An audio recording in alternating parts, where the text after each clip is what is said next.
L'édito éco, Éric Le Boucher des Échos. Bonjour Éric. Bonjour Bruce. La réforme des allocations familiales est à peine engagée. Et voilà qu'un rapport sur les retraites, cette fois, provoque un tollé des syndicats. Oui, la réforme Sarkozy sur les retraites n'a pas suffi à rétablir l'équilibre. Il faut recommencer.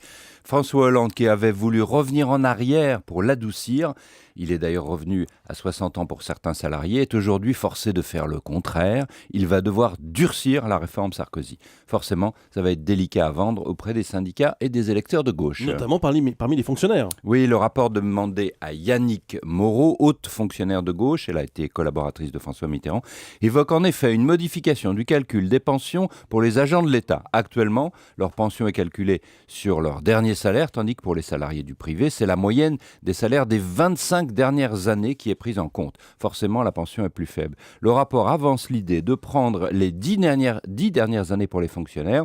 En contrepartie, les primes seraient intégrées dans le calcul, ce qui n'était pas le cas. Mais au total, la CGT-FO calcule que cela baissera fortement les salaires et parle d'un casus belli. C'est un dossier explosif qui s'ouvre. Et le président François Hollande est pris à contre-pied avec ses propres électeurs. Il a promis qu'il allait faire des réformes, mais lui, sous-entendu pas comme son prédécesseur, des réformes justes. Ce principe de justice sociale va trouver là un sujet d'application.